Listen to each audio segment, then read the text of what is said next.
જે આપણો પરિચય અને જે માસૂમ મહિલાની જે પાસપોર્ટની અરજી હતી તે અંતર્ગત શું જમા કર્યું? ધવલ બારોટ, જિલ્લા સરકારી વકીલ.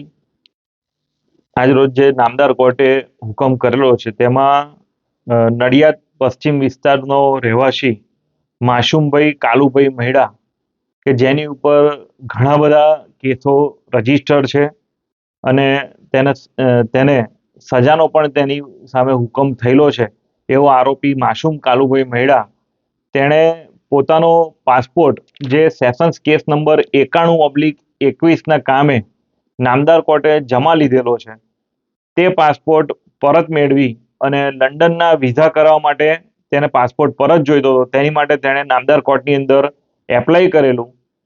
આ એપ્લિકેશનની અંદર માસૂમ મહેડાએ જે લંડનના વિઝા લેવા માટેનું જે ફોર્મ છે તે પણ રજૂ કરેલું અને આ અરજી દરમિયાન ધ્યાન ઉપર આવ્યું કે માસૂમ કાલુભાઈ મહેડા કે જેને પાસપોર્ટ પરત લેવો છે તેણે પોતાનું વિઝા માટેનું જે ફોર્મ ભર્યું છે તેની અંદર પણ જે હકીકતો છે ગુના સંબંધી તે હકીકતો પણ ખોટી જણાવી છે. એ કોલમ વિઝાના કોલમમાં કન્વિક્શન એન્ડ અધર પેનલ્ટીઝના કોલમની અંદર પણ એણે એની વિરુદ્ધ કોઈ ક્યારેય કન્વિક્શન થયું નથી કે કોઈ પેનલ્ટી થઈ નથી તેવી વિગતો જણાવી છે જે તદ્દન ખોટી વિગતો હતી.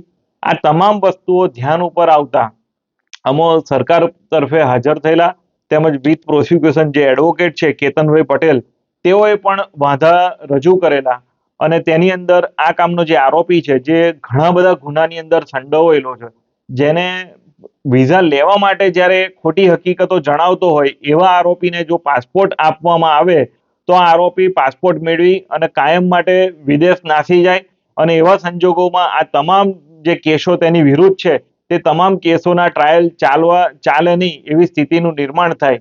એ સંજોગોમાં સરકાર પક્ષે અને વિથ પ્રોસિક્યુશન સાઇડથી કેતનભાઈ પટેલ સાહેબે જે દલીલો કરી તે દલીલોને નામદાર કોર્ટે ગ્રાહ્ય રાખી અને આ આરોપી માસુમભાઈ કાલુભાઈ મહેડા તેની પાસપોર્ટ પરત મેળવવાની જે અરજી હતી એ નામદાર કોર્ટે આજરોજ રદ કરવાનો હુકમ કરેલ છે.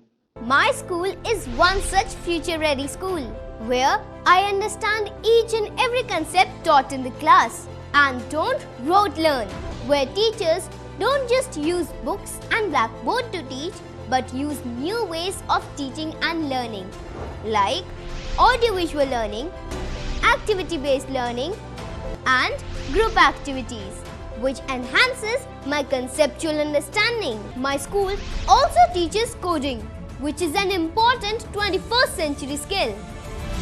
Not just that, I get an opportunity to showcase my skill on a national platform. And with all this, I acquire important skills that make me future ready and confident. Would you also like to know where is my future ready school? Visit now and see for yourself.